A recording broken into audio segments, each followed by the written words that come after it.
अभिक्रिया होने पर, मतलब हैलो एल्केन की क्रिया किससे कराएंगे, पोटेशियम साइनाइड से अभिक्रिया होने पर मुख्य उत्पाद के रूप में एल्किस साइनाइड बनता है। क्या बनता है यहाँ पर, एल्किस साइनाइड बनेगा। किससे क्रिया करेगा, हैलो एल्केन केशियन से जब क्रिया करेगा तो एल्किस साइनाइड बनता है। जबकि एजीसीएन जो होता है, मतलब यहाँ पर सिल्वर साइनाइड से अगर अब क्रिया कराने पर एल्किल आइसोसाइनाइड प्राप्त होता है। समझाइए, 2 नंबर का क्वेश्चन है, बहुत आसान क्वेश्चन है, बस थोड़ा सा ध्यान देंगे आप लोगों को समझ में आ जाएगा। तो यहाँ पर जो लिखेंगे ना, यहाँ पे इसके बारे में क्या लिखेंगे कि हैलो जो एल्केन होता है यह केशियन से जब अभिक्रिया में, केशियन क्या होता है, आयनिक होता है। आयनिक मतलब यह प्लस होता है और ये क्या होता है, माइनस होता है। आयनिक होता है जिससे मुक्त सीएन आयन मिलता है। अगर इसमें से निकलेगा तो इसमें से सीएन जो है मुक्त आयन मिलता है, जो कार्बन पर हमला कर एल्किस साइनाइड बनता है। ध्यान देंगे, क्या लिखेंगे, हैलो एल्केन जो होता है आरएक्स जो होता है ना, केशियन से जब क्रिया करता है ना तो यह सीएन जो उतना होता है ना, यह आयन मिलता है। और ये आयन किसके साथ आ जाता है, आर के साथ आ जाता है। और यक्स जो है ना, यक्स जो होता है हाइड्रोजन परिवार है ना, कार्बन, यहाँ क्लोरीन, ब्रोमीन, आयोडीन कोई भी ले सकते हैं। यह किसके साथ चला जाता है, के साथ चला जाता है। जो कार्बन पर हमला कर एल्किस साइनाइड बनता है तो आरसीएन प्लस के आई बन जाता है। तो पहला हेलो एल्केन किससे क्रिया कराए हैं, केशियन से जब क्रिया कराएंगे तो आरसीएन बन जाएगा, मतलब एल्किस साइनाइड बनेगा। और उसके साथ जो यहाँ पर पोटेशियम हाइलाइड बन जाएगा। पोटेशियम है ये हाइलाइड, मतलब यहाँ हाइड्रोजन परिवार का कोई भी एक सदस्य आ जाएगा। जबकि क्या है, अब देखिए यहाँ पर एजीसीएन क्या है, मुख्य रूप से सहसंयोजिक होता है। क्या होता है, सहसंयोजिक होता है। यह आयनिक होता है तो यह सहसंयोजिक होता है। और नाइट्रोजन पर इलेक्ट्रॉन घनत्व अधिक होने के कारण नाइट्रोजन के माध्यम पर एल्किल आइसोसाइनाइड आरएनसी, यहाँ देखिए आरसीएन है, इसमें क्या हो जाएगा आरएनसी, मतलब यहाँ एन आगे आ जाएगा, सी पीछे हो जाता है। अब क्यों हो जाता है, तो बताया गया कि इलेक्ट्रॉन घनत्व अधिक होने के कारण नाइट्रोजन के माध्यम पर एल्किल आइसोसाइनाइड बनता है। अगर इसका रिएक्शन कराया जाएगा तो क्या बनेगा, तो इसका रिएक्शन जब कराएंगे तो कैसे लिखेंगे, यहाँ पर आर और यक्स है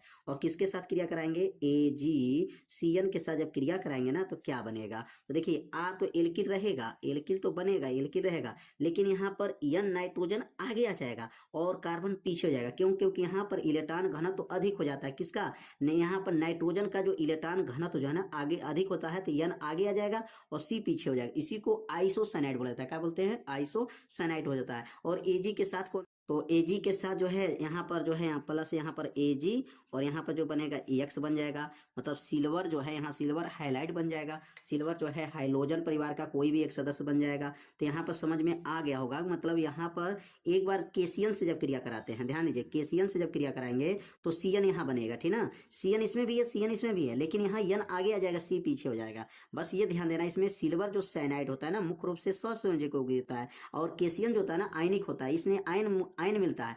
इसमें इसका इलेक्ट्रॉन घनत्व तो अधिक हो जाता है, किसका, नाइट्रोजन का, इसलिए जो है नाइट्रोजन आगे हो जाता है, कार्बन जो है पीछे हो जाता है। तो उम्मीद करते हैं प्रश्न आप लोगों को अच्छे से समझ में आ गया होगा। तो अब सीखेंगे अब अगला प्रश्न। अब अगला प्रश्न क्या है,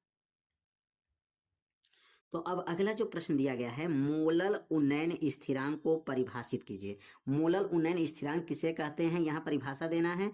किसी विलय के मोलर द्रव्यमान तथा मोलल उन्नयन स्थिरांक के बीच संबंध व्युत्पन्न कीजिए। ये 2 नंबर का क्वेश्चन है। तो इसमें आपको मोलल उन्नयन स्थिरांक के पहले परिभाषा समझेंगे और उनके बारे में जो है एक संबंध के बारे में बताना है। तो यहाँ पे क्या पहले परिभाषा होगा, तो अब यहाँ मोलल उन्नयन स्थिरांक की परिभाषा क्या लिखेंगे, तो परिभाषा लिख लेंगे यहाँ पर, जब परिभाषा को लिख करके 2 बार पढ़ देंगे ना तो परिभाषा को क्या होगा, याद हो जाएगा। तो क्या लिखेंगे, जब किसी अवाष्पशील अवाष्पशील अवाष्पशील विलय अवाष्पशील विलय विलय का एक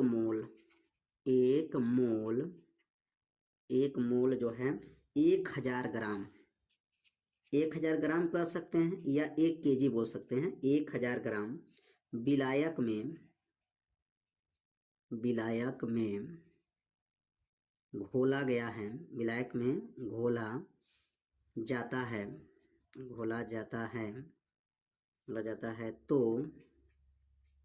विलायक घोला जाता है तो विलायक के क्वथनांक में, विलायक के क्वथनांक में जो वृद्धि होती है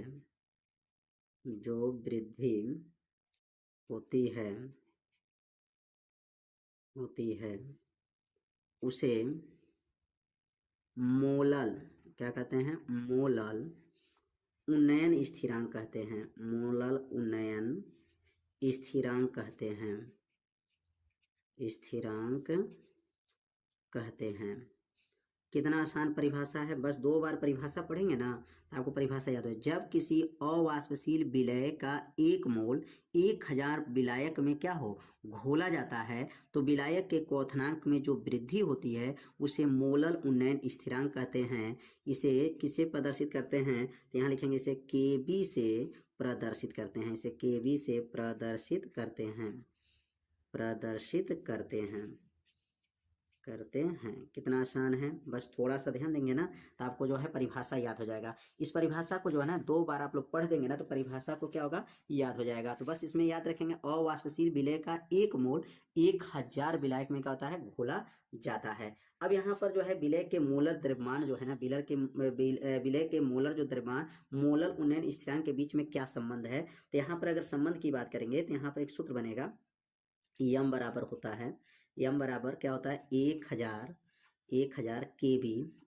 केबी, और यहाँ पर छोटा डब्लू होता है पूरे का बटा, और यहाँ पर जो है, यहाँ पर डब्लू जो होता है ना, ये छोटा डब्लू होता है, ये बड़ा डब्लू होता है, विलायक हो जाएगा यहाँ पर बड़ा डब्लू, और यहाँ लिखेंगे डेल टी बी होता है। ये जो सूत्र है ना, यह क्या है, मोलर द्रव्यमान के लिए सूत्र हो जाएगा। यहाँ पर इसका संबंध बताना था, ये सूत्र हो जाएगा यम बराबर 1000 केबी छोटा डब्लू बटा बड़ा डब्लू, मतलब स्मॉल और ये कैपिटल, और डेल टीबी, और डेल टीबी जो है ना यहाँ पर जो है किसके जो है अनक्रमानुपाती होता है। तो आप लोग जानते हैं डेल जो टीबी जो होता है ना, डेल टीबी जो होता है अनक्रमानुपाती क्या होता है, यम हो जाएगा। अब मोलर, इसका नाम मोलर द्रव्यमान के अनक्रमानुपाती हो जाएगा, और यहाँ डेल टीबी बराबर, जब ये हटेगा टीबी, जब यहाँ अनक्रमानुपाती का चिन्ह हटेगा, या अनक्रमानुपाती कह सकते हैं, समानुपाती भी कह सकते हैं, जब चिन्ह को हटाएंगे ना तो यहाँ लिखेंगे केबी, और ये हो जाएगा यम, और पूछेंगे केबी क्या है, तो यही मोलल उन्नयन स्थिरांक है। क्या नाम है, मोलल उन्नयन स्थिरांक है। तो इसके बारे में जो है संबंध स्थापित करने को कहा गया था, मतलब ये सूत्र के बारे में बताया गया, प्रश्न पूछा गया, और इसके बारे में प्रश्न में पूछा गया था। तो समझ में आ गया होगा प्रश्न। तो आप सीखेंगे अगला प्रश्न।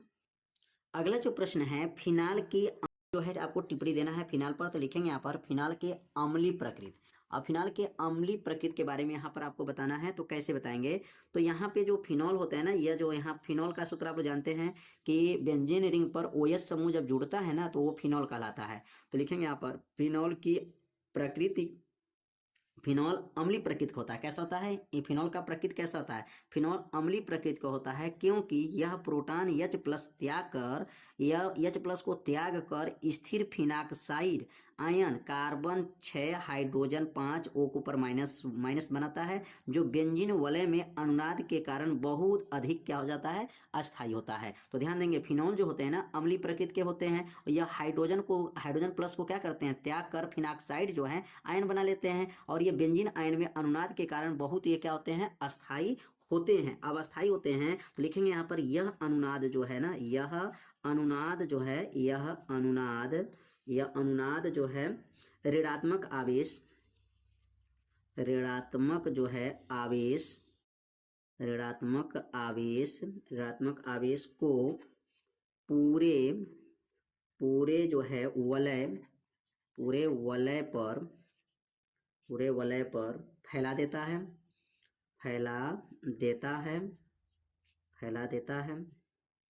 जबकि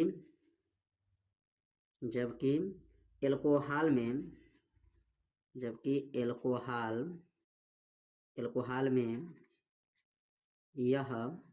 में यह अस्थायित्व नहीं होता है,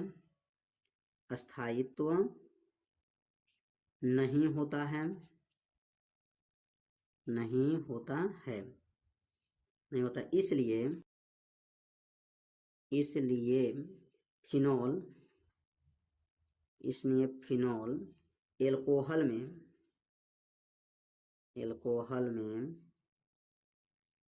अधिक अम्लीय होता है। एल्कोहल से लिख देंगे, एल्कोहल से अधिक जो है, एल्कोहल से अधिक अम्लीय होता है, बस इसको 2 बार पढ़ेंगे ना आपको याद हो जाएगा, 1-2 बार पढ़ेंगे तो आपको क्या है इसका उत्तर जो है समझ में आ जाएगा। फिनॉल अम्लीय प्रकृति का होता है, यह हाइड्रोजन प्लस को त्याग करके जो है फिनॉक्साइड आयन बनाता है और बेंजीन बनाने पर अनुनाद के कारण बहुत अधिक अस्थायी हो जाता है। यह अनुनाद ऋणात्मक आवेश को पूरे वलय में क्या करता है, फैला देता है, जबकि अल्कोहल में स्थायित्व तो नहीं होता है, इसलिए फिनॉल जो होता है ना अल्कोहल से अधिक जो है अम्लीय होता है। तो उम्मीद करते हैं यहाँ पर 3 का जो है ना ख तक जो है प्रश्न जो है बताया गया, ठीक ना। तो यहाँ तक आप लोगों को अच्छे से समझ में आ गया होगा। तो अब अगले भाग के जो वीडियो ना, अगला जो प्रश्न जो है, अगला जो भाग का वीडियो बनेगा इसमें 3 से जो आगे के सभी प्रश्न को और जो है हल करके बताया जाएगा। तो आप सभी लोग मेरे चैनल को सब्सक्राइब कर लीजिए, और वीडियो जो है बनाने में बहुत मेहनत लगता है, तो